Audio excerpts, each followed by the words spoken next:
दोस्तों स्वागत है। दोस्तों आज मैं आप लोगों के लिए लेकर आया हूं एक ट्रक ड्राइवर की आप बीती, जिसे सुनकर आपको डर का एहसास होगा।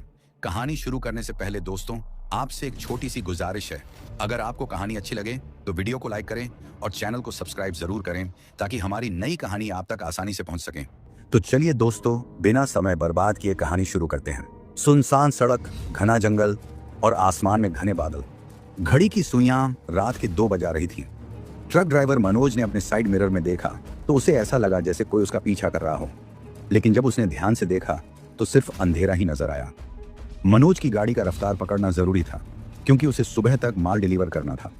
जैसे ही उसने एक्सीलरेटर दबाया, अचानक सड़क के बीच एक सफेद साड़ी पहने औरत खड़ी नजर आई। मनोज ने ब्रेक लगाई, गाड़ी घिसटती हुई रुकी। उसका दिल जोर जोर से धड़कने लगा। उस औरत का चेहरा साफ नहीं दिख रहा था, लेकिन उसकी चूड़ियों की खनक और धीमी धीमी हंसी ने माहौल और भी डरावना बना दिया।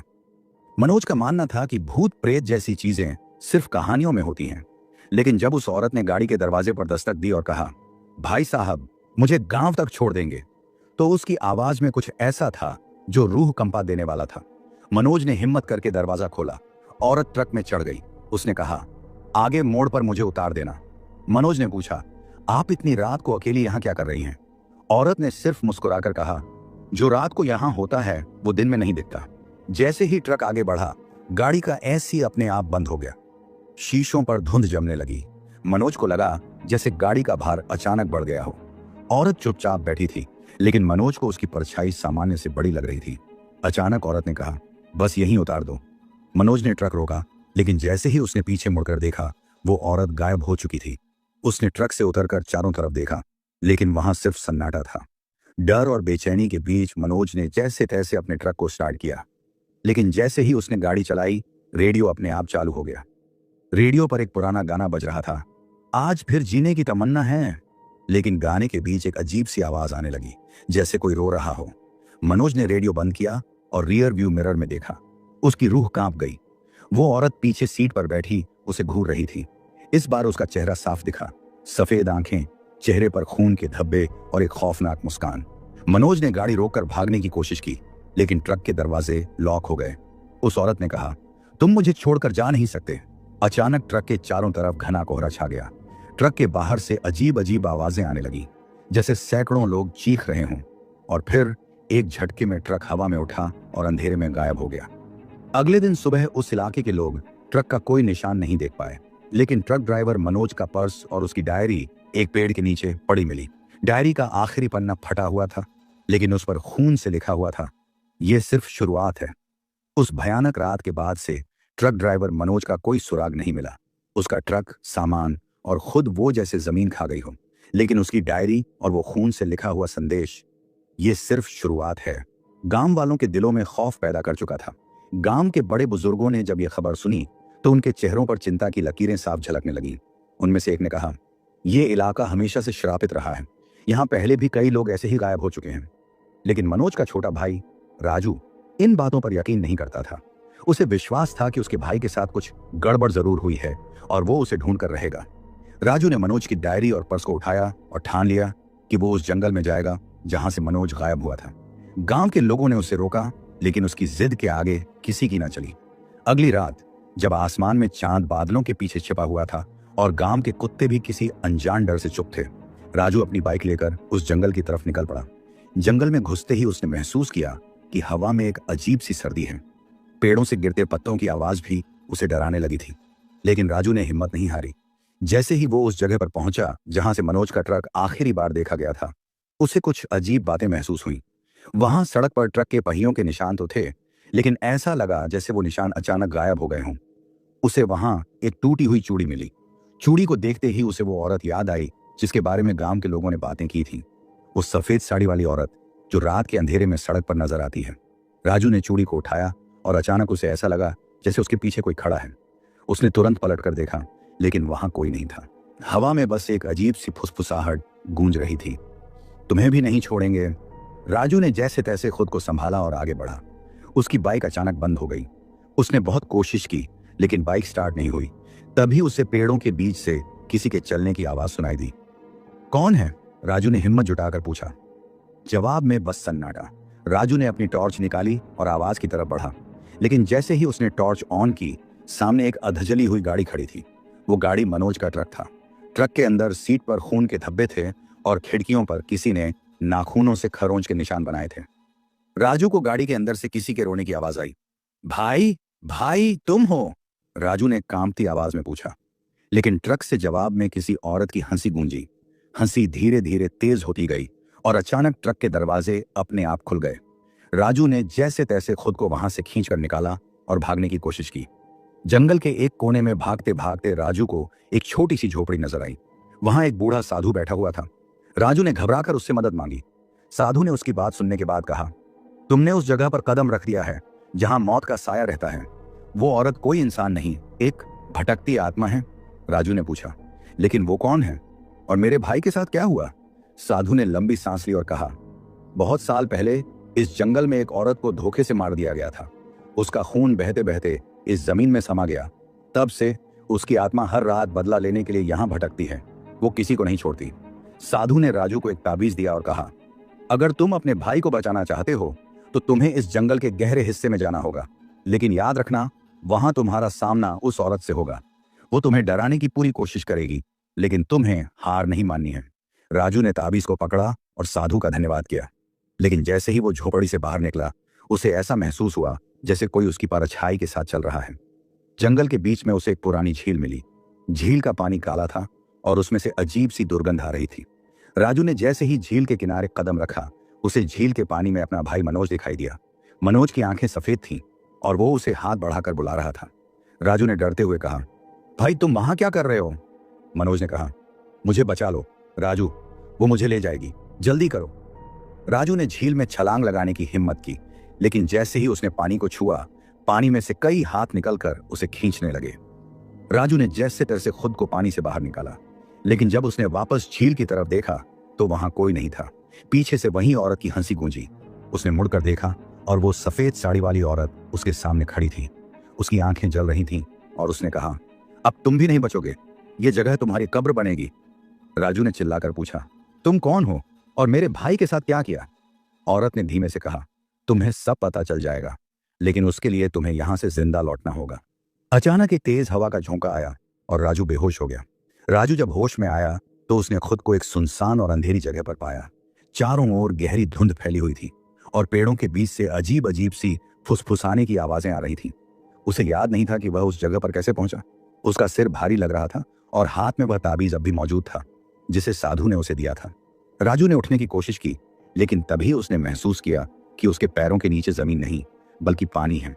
ये वही काली झील थी जिसमें उसने अपने भाई को देखा था, लेकिन इस बार झील के पानी में कई परछाइयां तैरती हुई नजर आ रही थीं। झील के पानी में राजू को अपने भाई की आवाज फिर सुनाई दी, राजू मुझे बचा लो, जल्दी करो। उसने झील में झांक कर देखा तो मनोज उसे झील के गहरे पानी में डूबता हुआ दिखाई दिया, लेकिन इस बार मनोज के साथ और भी कई चेहरे थे, अजीब, डरावने और पूरी तरह से काले। राजू ने झील में छलांग लगाने की हिम्मत की, लेकिन जैसे ही वह पानी के करीब पहुंचा, झील के चारों ओर से तेज हवाएं चलने लगीं। पानी में से कई काली भुजाएं निकलीं जो उसे खींचने लगीं। राजू ने ताबीज को कसकर पकड़ लिया और चिल्लाया, मेरे भाई को छोड़ दो। अचानक वह सब कुछ शांत हो गया। झील का पानी स्थिर हो गया और राजू ने अपने पीछे एक धीमी, जानी पहचानी हंसी सुनी। उसने पीछे मुड़कर देखा, वही सफेद साड़ी वाली औरत। औरत ने ठंडी आवाज में कहा, तुम्हारे भाई को बचाने आए हो?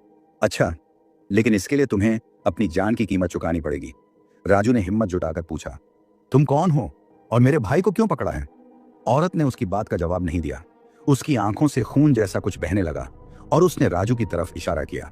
अचानक झील से एक काला साया निकला और राजू को अपनी ओर खींचने लगा। राजू ने खुद को छुड़ाने की कोशिश की, लेकिन साये ने उसे लगभग झील में गिरा ही दिया था।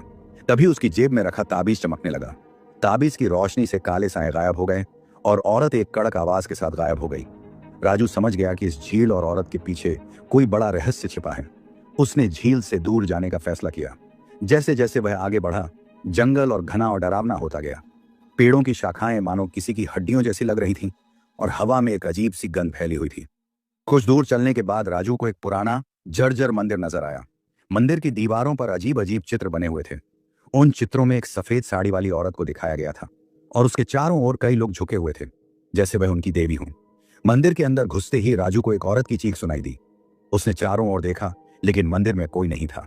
अचानक मंदिर की मूर्ति से खून बहने लगा। खून जमीन पर गिरते ही वहां कई आकृतियां उभरने लगीं। राजू को ऐसा लगा जैसे वह जगह उसे कुछ बताने की कोशिश कर रही हो। तभी उसे मंदिर के कोने में एक पुरानी किताब नजर आई। उसने किताब को उठाया और उसके पन्ने पलटने लगा। उसमें उस सफेद साड़ी वाली औरत की कहानी लिखी हुई थी। कहानी के मुताबिक वह औरत एक गरीब गांव की थी। उसका नाम कावेरी था। कावेरी को गांव के कुछ प्रभावशाली लोगों ने झूठे आरोप में फंसाकर मार डाला था। उसे जिंदा जला दिया गया था और वह जलती हुई झील में कूद गई थी। तब से उसकी आत्मा उस झील और जंगल में भटक रही है और वह उन सभी से बदला ले रही है जो उस इलाके में आते हैं। कावेरी की आत्मा को शांत करने का एक ही तरीका था, उसके हथियारों की आत्माओं को उस झील में समर्पित करना। किताब पढ़ने के बाद राजू को समझ आ गया कि उसे अपने भाई को बचाने के लिए इस रहस्य को खत्म करना होगा, लेकिन उसे नहीं पता था कि उन हथियारों की आत्माएं कहां हैं। तभी मंदिर की मूर्ति अचानक गिर गई और उसके नीचे एक सुरंग का दरवाजा नजर आया। राजू ने सुरंग के अंदर जाने का फैसला किया। सुरंग के अंदर का रास्ता बहुत अंधेरा और सकराब था। राजू को ऐसा लग रहा था जैसे हर कोने से कोई उसे देख रहा हो। दीवारों पर खून के निशान थे और कहीं कहीं किसी के रोने और चिल्लाने की आवाजें भी सुनाई दे रही थीं। सुरंग के अंत में एक बड़ा कमरा था जिसमें कई कंकाल रखे हुए थे। उन कंकालों के सिर पर कुछ लिखी हुई पट्टियां थीं। राजू ने एक पट्टी को उठाकर देखा और उसमें उन लोगों के नाम लिखे थे जिन्होंने कावेरी को मारा था। जैसे ही राजू ने पट्टियों को छुआ, पूरा कमरा हिलने लगा। वहां की दीवारों से कावेरी की आत्मा प्रकट हुई। उसने राजू से कहा, तुम मेरे बदले का हिस्सा नहीं हो, लेकिन अगर तुम अपने भाई को बचाना चाहते हो तो इन नामों को इस झील में समर्पित करना होगा। राजू ने डरते हुए पूछा, अगर मैंने ऐसा किया तो क्या मेरे भाई को कुछ नहीं होगा? कावेरी ने कहा, तुम्हें मेरे नियम मानने होंगे, नहीं तो तुम्हारा भाई भी उन्हीं में से एक बन जाएगा। राजू ने ताबीज को कसकर पकड़ा और हिम्मत से कहा, मैं अपने भाई को बचाने के लिए कुछ भी करूंगा, लेकिन अगर तुमने मेरे भाई को नुकसान पहुंचाया तो मैं तुम्हारे इस खेल को खत्म कर दूंगा। कावेरी ने ठंडी हंसी के साथ कहा, अब देखना तुम्हारी किस्मत तुम्हें कहां ले जाती है। अचानक सुरंग की दीवारें बंद होने लगीं। राजू को ऐसा महसूस हुआ जैसे वह किसी और दुनिया में खींचा जा रहा हो। उसकी आंखों के सामने सब कुछ धुंधला हो गया और वह जोर से चिल्लाया। राजू ने अपनी आंखें खोली तो उसने खुद को एक अजीब सुनसान जगह पर पाया। जगह इतनी सन्नाटे में डूबी हुई थी कि उसे अपनी सांसों की आवाज भी गूंजती हुई महसूस हो रही थी। उसके चारों ओर सिर्फ काले धुंधलके का साया था। उसे यह भी याद नहीं था कि वह सुरंग से बाहर कैसे आया। उसने खुद को संभालने की कोशिश की, लेकिन तभी उसे एक धीमी आवाज सुनाई दी, एक लड़की की सिसकियां। आवाज इतनी दर्द भरी थी कि राजू का दिल कांप उठा। उसने आवाज के पीछे जाने का फैसला किया। जैसे जैसे राजू उस आवाज के करीब पहुंचा, उसे महसूस हुआ कि वह आवाज किसी दूर से नहीं बल्कि उसके आसपास ही आ रही थी। लेकिन जब उसने चारों ओर देखा तो वहां कोई नहीं था। अचानक उसे अपने ठीक पीछे किसी के चलने की आवाज सुनाई दी। उसने झट से पलट कर देखा, लेकिन वहां कुछ भी नहीं था। हवा में सिर्फ एक बात गूंज रही थी, तुम्हें सच्चाई तक पहुंचना है, लेकिन सच्चाई की कीमत बहुत भारी होगी। जैसे ही वह आगे बढ़ा, उसे एक पुराना जर्जर हवेली जैसा ढांचा नजर आया। हवेली के दरवाजे आधे खुले हुए थे और अंदर से लाल रोशनी झांक रही थी। राजू ने दरवाजे को धक्का दिया और वह धीरे धीरे चरमराते हुए खुला। अंदर का दृश्य किसी डरावने सपने जैसा था। दीवारों पर खून के धब्बे, फर्श पर बिखरे हुए पुराने खिलौने और कोने में जलती हुई मोमबत्तियां। तभी राजू को हवा में वहीं जानी पहचानी हंसी सुनाई दी। वह हंसी कावेरी की थी। उसने राजू से कहा, तुम यहां तक आ गए हो, लेकिन क्या तुम आगे बढ़ने की हिम्मत रखते हो? राजू ने चारों ओर देखा। उसे हवेली की दीवारों पर अजीब तस्वीरें दिखी। तस्वीरों में कई लोगों को जलते हुए दिखाया गया था और हर तस्वीर में वही सफेद साड़ी वाली औरत खड़ी थी। हवेली के अंदर एक सीढ़ी नीचे की ओर जा रही थी। राजू ने सीढ़ियों से नीचे उतरने का फैसला किया।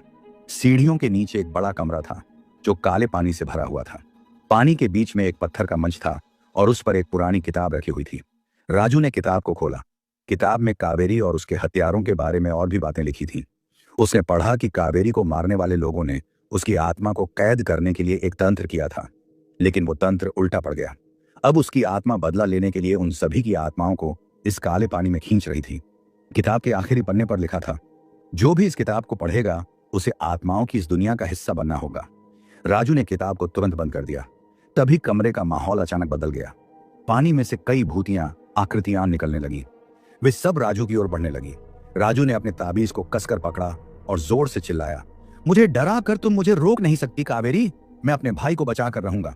ताबीज की रोशनी से भूतिया आकृतियां गायब हो गईं, लेकिन कावेरी की हंसी और तेज हो गई। उसने कहा, तुम्हें अपने भाई को बचाना है तो मेरे पास आओ, लेकिन याद रखना हर कदम तुम्हें मौत के करीब ले जाएगा। राजू ने हिम्मत करके पूछा, तुम्हें क्या चाहिए? मेरे भाई को क्यों पकड़ा है? कावेरी की आत्मा प्रकट हुई। उसने कहा, मैं उन सभी से बदला ले चुकी हूं जिन्होंने मुझे मारा, लेकिन अब इस दुनिया में आने वाला हर व्यक्ति मेरे जाल का हिस्सा बनता है। तुम्हारा भाई अब मेरे जाल में फंस चुका है। अगर तुम उसे बचाना चाहते हो तो तुम्हें अपनी आत्मा का बलिदान देना होगा। राजू ने हिम्मत से कहा, मैं अपनी आत्मा नहीं दूंगा, लेकिन मैं तुम्हारे बदले को खत्म करने का रास्ता जरूर ढूंढूंगा। कावेरी ने ठंडी आवाज में कहा, ठीक है, अगर तुम मेरे खेल में जीत सकते हो तो मैं तुम्हारे भाई को छोड़ दूंगी, लेकिन अगर तुम हार गए तो तुम दोनों मेरी दुनिया का हिस्सा बन जाओगे। कावेरी ने राजू को एक रास्ते पर भेजा जो घने जंगल की ओर जाता था। रास्ते में अजीब अजीब आवाजें सुनाई दे रही थीं। पेड़ों की शाखाएं उसके पीछे पीछे चल रही थीं और हर कदम पर उसे ऐसा लग रहा था जैसे कोई उसका पीछा कर रहा हो। रास्ते के अंत में एक बड़ा दरवाजा था। दरवाजे पर लिखा था, यहां से लौटने का कोई रास्ता नहीं है। राजू ने दरवाजे को धक्का दिया और अंदर घुस गया। अंदर का कमरा पूरी तरह से काले साए से भरा हुआ था। हर साया एक आत्मा का प्रतीक था जो कावेरी के जाल में फंसी हुई थी। इन साइयों के बीच राजू ने अपने भाई को देखा। मनोज चिल्ला रहा था, राजू मुझे बचा लो, यह जगह मुझे खा जाएगी। राजू ने कावेरी से कहा, मैं अपने भाई को लेकर जा रहा हूं। कावेरी ने ठाका लगाते हुए कहा, अगर तुम इसे ले जाना चाहते हो तो इन आत्माओं से लड़ना होगा। राजू ने ताबीज को पकड़ा और लड़ाई शुरू की, लेकिन जैसे ही उसने पहला कदम उठाया, ताबीज की रोशनी अचानक फीकी पड़ने लगी। काले साए और तेज हो गए। कावेरी ने कहा, तुम्हारी ताकत अब तुम्हें बचा नहीं सकती। यहां से बचने का सिर्फ एक रास्ता है, मेरे सवाल का जवाब दो। राजू ने पसीने से तरबतर होकर पूछा, क्या सवाल? कावेरी ने ठंडी आवाज में कहा, सच और झूठ के बीच का अंतर क्या है? चारों ओर गहरा अंधेरा और डरावनी खामोशी फैली हुई थी। राजू अब भी उस काले कमरे में खड़ा था जहां कावेरी की आत्मा ने उसके सामने एक सवाल रखा था। सच और झूठ के बीच का अंतर क्या है?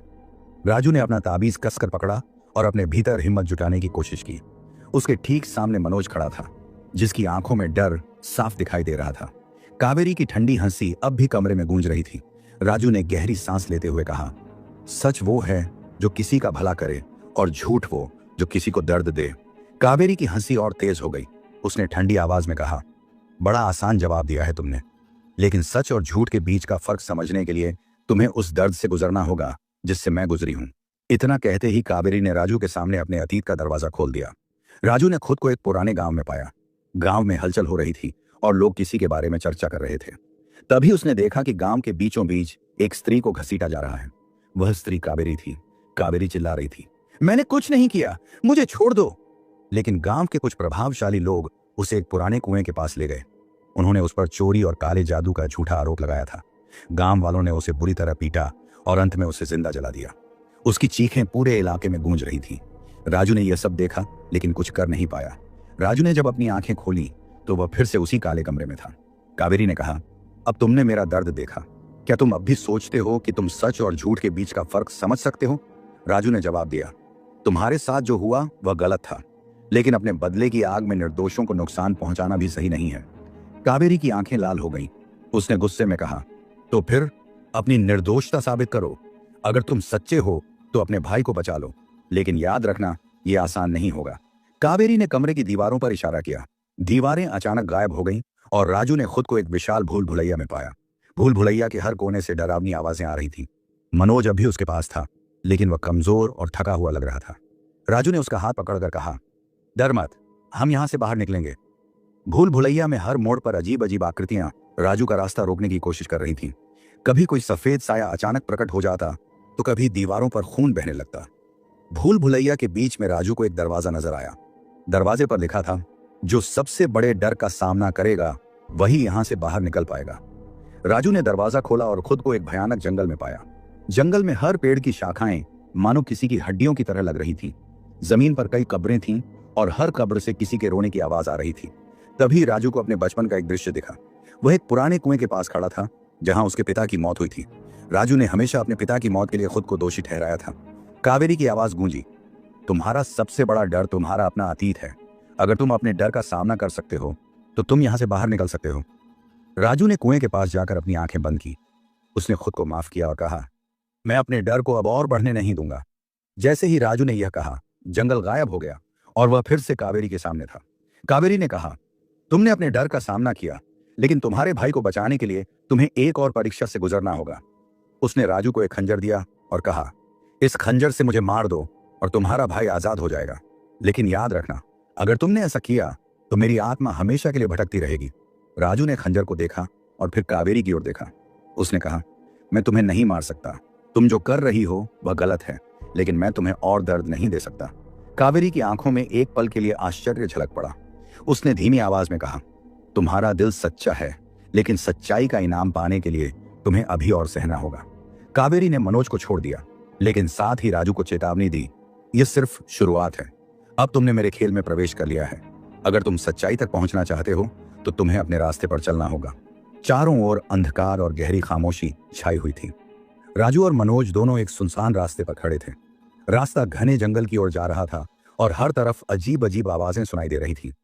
कावेरी ने उन्हें छोड़ तो दिया था, लेकिन उसने जाते जाते जो कहा था वह राजू के दिमाग में घूम रहा था। तुमने पहला पड़ाव पार कर लिया है, लेकिन यह सिर्फ शुरुआत है। सच्चाई तक पहुंचने के लिए तुम्हें और भी भयानक खेलों का सामना करना होगा। राजू और मनोज ने उस सुनसान रास्ते पर चलना शुरू किया। जंगल में कदम रखते ही उन्हें लगा कि उनके चारों ओर कुछ छुपा हुआ है। पेड़ों की शाखाएं हवा में झूल रही थीं, लेकिन ऐसा लग रहा था जैसे वे उन्हें छूने की कोशिश कर रही हों। तभी मनोज ने कहा, भैया, मुझे ऐसा लग रहा है जैसे कोई हमें देख रहा है। राजू ने इधर उधर देखा, लेकिन कुछ नजर नहीं आया। उसने मनोज से कहा, डर मत, ये सब हमारा भ्रम है, बस मेरी बात मान और आगे चल। जैसे जैसे वे जंगल के अंदर बढ़े, रास्ता और डरावना होता गया। जगह जगह पर मरे हुए पक्षियों और जानवरों की हड्डियां बिखरी पड़ी थीं। जंगल के बीचों बीच उन्हें एक पुरानी कुटिया नजर आई। कुटिया से धुआं उठ रहा था और उसके अंदर से हल्की रोशनी झांक रही थी। राजू ने मनोज से कहा, शायद हमें यहाँ कुछ मदद मिल जाए, चलो अंदर चलते हैं। कुटिया के अंदर एक बूढ़ी औरत बैठी हुई थी। उसकी आंखें धुंधली थीं और उसके हाथ कांप रहे थे। उसने राजू और मनोज को देखा और कहा, तुम दोनों कौन हो और इस जंगल में क्यों आए हो? राजू ने उसे पूरी कहानी सुनाई। बूढ़ी औरत ने गहरी सांस लेते हुए कहा, तुम जिस आत्मा का सामना कर रहे हो वह बहुत ताकतवर है। वह सिर्फ बदले की आग में नहीं जल रही, बल्कि उसे इस दुनिया में किसी ने कैद कर रखा है। अगर तुम उसे मुक्त करना चाहते हो तो तुम्हें एक प्राचीन किताब ढूंढनी होगी जो इस जंगल के सबसे डरावने हिस्से में छुपी हुई है। बूढ़ी औरत ने उन्हें बताया कि किताब भूतिया झील के पास छुपी हुई है, लेकिन वहां तक पहुंचने के लिए उन्हें आत्माओं के पुल को पार करना होगा। जैसे ही राजू और मनोज उस पुल के पास पहुंचे, उन्होंने देखा कि पुल पूरी तरह टूटा हुआ था, लेकिन पुल के पास खड़ी कई आत्माएं उन्हें देख रही थीं। वे सभी सफेद कपड़ों में थीं और उनकी आंखों से खून बह रहा था। एक आत्मा ने आगे बढ़कर कहा, अगर तुम्हें इस पुल को पार करना है तो तुम्हें हमारे सवालों का जवाब देना होगा। अगर तुमने गलत जवाब दिया तो तुम्हारी आत्मा भी यहाँ कैद हो जाएगी। आत्मा ने पहला सवाल पूछा, अगर तुम्हारे पास सिर्फ एक विकल्प हो, अपनी जान बचाना या किसी और की जान बचाना, तो तुम क्या चुनोगे? राजू ने बिना झिझक कहा, किसी और की जान बचाना। आत्मा ने ठंडी आवाज में कहा, सही जवाब, लेकिन यह सिर्फ शुरुआत है। दूसरा सवाल आया, क्या तुम अपने डर को पूरी तरह से खत्म कर सकते हो? राजू ने कुछ देर सोचा और कहा, डर को खत्म नहीं किया जा सकता, लेकिन उसे नियंत्रित किया जा सकता है। आत्मा ने सिर हिलाया और कहा, तुम सही हो, अब तुम पुल पार कर सकते हो, लेकिन याद रखना, झील के पास जो तुम्हें मिलेगा वह तुम्हारी हिम्मत की आखिरी परीक्षा होगी। राजू और मनोज ने झील के पास पहुंचकर देखा कि झील का पानी पूरी तरह काला था और उसमें से भूतिया आवाजें आ रही थीं। झील के बीचों बीच एक छोटा सा द्वीप था और उस द्वीप पर एक पुरानी किताब रखी हुई थी, लेकिन झील में उतरने से पहले एक बड़ी भूतिया आकृति प्रकट हुई। वह कावेरी की आत्मा नहीं थी, बल्कि एक और आत्मा थी जिसने राजू को चेतावनी दी, यह किताब तुम्हारे लिए जितनी जरूरी है उतनी ही खतरनाक भी है। इसे छूने से पहले सोच लो, क्योंकि इससे तुम्हारी जिंदगी हमेशा के लिए बदल सकती है। राजू ने झील में कदम रखा। जैसे ही उसने किताब को छूने की कोशिश की, पूरी झील हिलने लगी। पानी में से सैकड़ों हाथ निकलकर उसे पकड़ने की कोशिश करने लगे। राजू ने अपनी पूरी ताकत लगाई और आखिरकार किताब को उठाने में सफल रहा। लेकिन जैसे ही उसने किताब खोली, उसमें से काले धुएं का बड़ा बादल निकला और उसकी ओर बढ़ने लगा। किताब के पन्नों में लिखा था, जो इस किताब को पढ़ेगा वह सच्चाई के करीब पहुंचेगा, लेकिन सच्चाई तक पहुंचने के लिए उसे अपनी सबसे बड़ी कुर्बानी देनी होगी। राजू ने किताब बंद की और मनोज से कहा, हमें जल्दी यहां से निकलना होगा, यह जगह अब और खतरनाक हो गई है। लेकिन जैसे ही वे झील से बाहर निकले, उनके सामने कावेरी प्रकट हो गई। उसने कहा, तुमने किताब को छू लिया है, अब तुम सिर्फ सच्चाई को जान सकते हो, लेकिन उसकी कीमत तुम्हारी जिंदगी होगी। और अब तुम्हारे पास सिर्फ दो विकल्प हैं, या तो सच्चाई जानो और अपनी जिंदगी कुर्बान करो, या फिर हमेशा के लिए इस भूतिया खेल का हिस्सा बन जाओ। राजू ने किताब को अपने हाथ में कसकर पकड़ा। उसकी आंखों में हिम्मत और डर दोनों थे। उसने मनोज को देखा, जो बुरी तरह थका हुआ था और अब बात करने की भी हालत में नहीं था। कावेरी, तुम जो चाहती हो वो मैं तुम्हें दूंगा, लेकिन पहले मुझे सच्चाई जाननी है। आखिर ये सब क्यों हुआ और तुम मुझे क्यों चुन रही हो? कावेरी की लाल जलती आंखें राजू पर टिकी हुई थीं। उसने ठंडी आवाज में कहा, तुम वो इंसान हो जो मेरे दर्द को महसूस कर सकता है। तुम्हारा दिल दूसरों के लिए धड़कता है और यही तुम्हारी ताकत है, लेकिन तुम अभी भी सच्चाई से अनजान हो। कावेरी ने राजू को किताब खोलने का इशारा किया। जैसे ही उसने किताब के पहले पन्ने को पलटा, एक तेज रोशनी पूरे जंगल में फैल गई। राजू ने देखा कि किताब के अंदर एक कहानी छुपी हुई थी, कावेरी की कहानी। कावेरी ने अपनी कहानी शुरू की। वह एक साधारण गांव की लड़की थी जो अपने परिवार से बेहद प्यार करती थी, लेकिन गांव के एक प्रभावशाली जमींदार ने उसकी सादगी का फायदा उठाया। उसने कावेरी को झूठे प्यार के जाल में फंसाया और फिर उसके परिवार को खत्म कर दिया। कावेरी ने न्याय के लिए लड़ाई लड़ी, लेकिन उसे बदले में केवल अपमान, दर्द और मौत मिली। जमींदार ने उसे गांव वालों के सामने जिंदा जला दिया और उसकी आत्मा को एक तांत्रिक के जरिए इस जंगल में कैद कर दिया। मुझे बदला लेना था राजू, लेकिन मैंने जो रास्ता चुना वह गलत था। मैं निर्दोषों को भी अपना शिकार बना रही हूं, क्योंकि मेरी आत्मा इस दर्द से मुक्त नहीं हो सकती। राजू ने पूछा, तो मैं तुम्हारी मदद कैसे कर सकता हूं? कावेरी ने कहा, इस किताब में एक मंत्र लिखा है जो मेरी आत्मा को इस दुनिया से मुक्त कर सकता है, लेकिन इस मंत्र को पढ़ने वाले को अपनी जान की कुर्बानी देनी होगी। यह कुर्बानी मेरी आत्मा को शांति देगी और मेरे दर्द को हमेशा के लिए खत्म कर देगी। मनोज ने तुरंत कहा, भैया तुम ऐसा मत करो, मैं तुम्हें नहीं खो सकता। राजू ने मनोज के कंधे पर हाथ रखा और कहा, भाई किसी को यह सब खत्म करना होगा। अगर मैं अपनी जान देकर कावेरी और उन सभी मासूम आत्माओं को शांति दे सकता हूं तो मैं ये करूंगा। राजू ने किताब के अंतिम पन्ने को खोला। उसमें एक प्राचीन मंत्र लिखा हुआ था। जैसे ही उसने मंत्र पढ़ना शुरू किया, जंगल में तेज हवाएं चलने लगी। कावेरी की आत्मा दर्द से चिल्लाने लगी और उसकी आकृति हवा में विलीन होने लगी। राजू, तुम्हारी कुर्बानी हमेशा याद रखी जाएगी। तुमने मुझे शांति दी। ये कावेरी के आखिरी शब्द थे। जंगल शांत हो गया और सब कुछ सामान्य लगने लगा, लेकिन राजू जमीन पर गिर पड़ा। मनोज ने राजू को हिलाया, लेकिन वह अब सांस नहीं ले रहा था। मनोज चीखते हुए बोला, भैया उठो, मुझे अकेला मत छोड़ो। लेकिन तभी जंगल में एक हल्की रोशनी दिखाई दी। वह रोशनी राजू के चारों ओर फैल गई। एक आवाज गूंजी, जिसने दूसरों के लिए अपनी जान दी वह इस दुनिया में अपनी निशानी छोड़कर जाएगा। राजू का शरीर गायब हो गया और मनोज को एक ताबीज दिखाई दिया। वह वही ताबीज था जो राजू हमेशा अपने साथ रखता था। मनोज ने ताबीज को उठाया और कहा, भैया मैं तुम्हारे बलिदान को कभी नहीं भूलूंगा। तो दोस्तों, आज की डरावनी कहानी यहीं पर खत्म होती है। अगर आपको यह कहानी पसंद आई हो तो नीचे कमेंट में जरूर बताएं और अपनी राय साझा करें।